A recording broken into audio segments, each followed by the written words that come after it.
नमस्कार, मैं श्यामगिरी। आप देख रहे हैं टीएफडी न्यूज 24। टीएफडी न्यूज 24 में आप सभी दर्शकों का स्वागत है। बिहार में नीतीश कुमार नींद से अचानक जगे और सरकार पर अपना पकड़ बनाना शुरू कर दिया। नीतीश कुमार कई महीने के बाद नींद से जगे हैं, यानी कि यूं आप कह सकते हैं कि बंगाल चुनाव के पहले सम्राट चौधरी सीएम बने। 15 अप्रैल का दिन था और 14 अप्रैल को नीतीश कुमार ने इस्तीफा दिया। जैसे लगा नीतीश कुमार सो गए हैं, कहीं लापता से हो गए हैं, पता ही नहीं चल रहा था। और उनको जिस तरह मक्खी की तरह सीएम की कुर्सी से उठा करके फेंका गया, हजारों सवाल जेडीयू नीतीश कुमार की पार्टी के अंदर से ही उठने शुरू हो गए। आनंद मोहन सिंह जेडीयू के नेता की तारीफ करनी पड़ेगी कि जो नीतीश कुमार सो गए थे, उस नीतीश कुमार को आनंद मोहन सिंह ने जगा दिया। आनंद मोहन सिंह के साथ और भी जेडीयू के कई वरिष्ठ नेता लाइन लगा करके खड़े हो गए और पूरे जेडीयू के अंदर एक विद्रोह छेड़ दिया, जिससे जेडीयू के अंदर जो सोए हुए थे नेता सब जग खड़े हुए और आनंद मोहन सिंह ने यह याद दिला दिया कि भारतीय जनता पार्टी आपको खत्म कर रही है, और वह बात हकीकत रही। आखिरकार बगावत के बाद नीतीश कुमार ने देखा कि उनकी जेडीयू कई टुकड़ों में टूटकर बिखर जाएगी, तो नीतीश कुमार ने अचानक बैठक बुलाई और कुछ फैसला कर लिया। लेकिन उस फैसले का कुछ निचोड़ बाहर निकल करके नहीं आया, अंदर ही रहा। शांत रहे नीतीश। अब नीतीश भारतीय जनता पार्टी का रवैया देख करके एक्टिव हो गए, यानी कि अब नीतीश कुमार भाजपा का साथ छोड़ने के लिए और सरकार का कमान अपने हाथ में लेने के लिए आगे निकल रहे हैं। जिस तरह डिप्टी सीएम विजय चौधरी और deputy CM Vijendra Yadav JDU के हैं, सम्राट चौधरी सीएम है। सम्राट चौधरी बैठकों में विजय चौधरी और विजेंद्र यादव को नहीं बुलाते और ना तो उनकी तस्वीर कहीं लगाते हैं, ना नीतीश की कहीं लगती है। आनंद मोहन सिंह इन्हीं मुद्दों को उठा रहे थे कि आखिर जेडीयू को कैसे खत्म किया जा रहा है धीरे धीरे।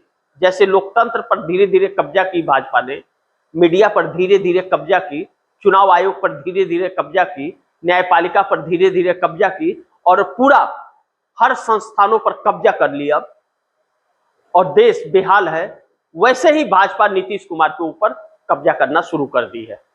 तो शुरू में अगर लगाम नहीं लगा तो लास्ट में खत्म हो जाएंगे। और नंबर 2 की पार्टी बना दी है। जो बड़े भाई के रोल में जेडीयू रहा करती थी, वह नंबर 2 पर है। नीतीश कुमार ने बैठक की और विजय चौधरी और विजेंद्र यादव को, दोनों डिप्टी सीएम को बुला लिया और कहा कि सरकार का हर दिन का रिपोर्ट शाम को आप आकर के हमारे घर पे देंगे। यानी कि डिप्टी सीएम विजय चौधरी और डिप्टी सीएम विजेंद्र यादव दोनों रोज प्रतिदिन शाम को नीतीश के आवास पर जाकर के सरकार की रिपोर्ट देंगे कि क्या हो रहा है और क्या चल रहा है। अब सम्राट चौधरी फंस गए, यानी कि जिस सम्राट चौधरी को दिल्ली से मोदी और शाह रिमोट से घुमा रहे थे, वह नहीं चलेगा। यानी कि कुछ भी कमी अगर सरकार में देख लिया नीतीश कुमार ने, तो नीतीश कुमार साथ छोड़ देंगे। क्या यह मान ले कि नीतीश कुमार सरकार बनाने की तैयारी में है? दूसरी, कहा यह भी जा रहा है कि नीतीश कुमार 130 एमएलए की तैयारी कर चुके हैं। तैयारी कंप्लीट है, प्लान पूरी तरह से तैयार है। नीतीश अपने हाथ में सरकार की कमान लेंगे और सम्राट चौधरी जिस तरह से कर रहे हैं, उससे लगता नहीं अब कि नीतीश कुमार कमान लेने के बाद ज्यादा दिन तक भाजपा के साथ रहेंगे। यानी कि बिहार में एक बार फिर खेल होने की संभावनाएं हैं। नीतीश कुमार की गुप्त बैठकें कहा जा रहा है कि आरजेडी के साथ हो रही है, लालू प्रसाद यादव के साथ भी हो रही है। यह भारतीय जनता पार्टी के लिए एक शॉकिंग न्यूज है, यानी कि नीतीश कुमार में जान अभी बाकी है। दूसरी तरफ भाजपा इधर नीतीश कुमार को अपने शिकंजे में ले रही थी और नीतीश कुमार नींद से जाग गए, आनंद मोहन सिंह ने जगा दिया। दूसरी तरफ चंद्रबाबू नायडू भी फंस गए। चंद्रबाबू नायडू के गढ़ में जाकर के राहुल गांधी ने ललकार दिया। अब चंद्रबाबू नायडू भी फंस गए, क्योंकि आंध्र प्रदेश की राजनीति एक अलग है। भारतीय जनता पार्टी वहां है नहीं और चंद्रबाबू नायडू का समर्थन मोदी सरकार को 18 साल से होगा है। जगन मोहन रेड्डी मुख्य विपक्षी पार्टी है, वह भी भारतीय जनता पार्टी के रहमो करम पर है। 19 से 24 तक जगन मोहन रेड्डी ने समर्थन दिया था और 24 से अब तक चंद्रबाबू नायडू समर्थन दे रहे हैं मोदी को। यानी कि पक्ष और विपक्ष दोनों आंध्रा का भाजपा के साथ है। ऐसे में भाजपा किसको साथ रखे और किसको साथ न रखे, समस्या खड़ी हो रही है। और राहुल गांधी एंट्री मार चुके हैं आंध्रा में। अब चूंकि इस वक्त सांसद जगन मोहन रेड्डी के पास नहीं है, नीतीश कुमार के पास है, तो चंद्रबाबू नायडू के पास है, तो चंद्रबाबू नायडू को साथ रखे हुए।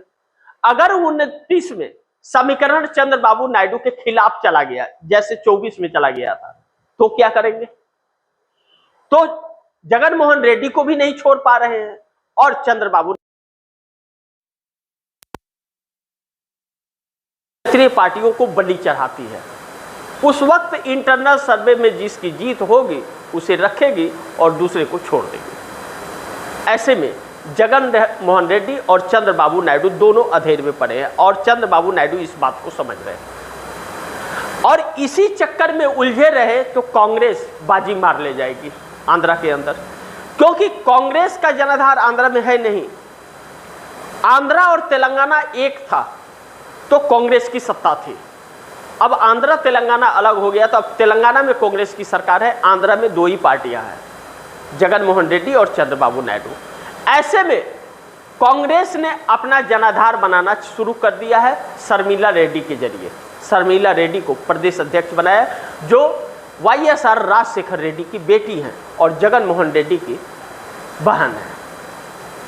अब ऐसे में आंध्र प्रदेश के लोगों को एक विकल्प कांग्रेस का मिल गया, क्योंकि कांग्रेस के शासन को वह देखे हुए हैं, उसका लाभ भी लिया हुआ है।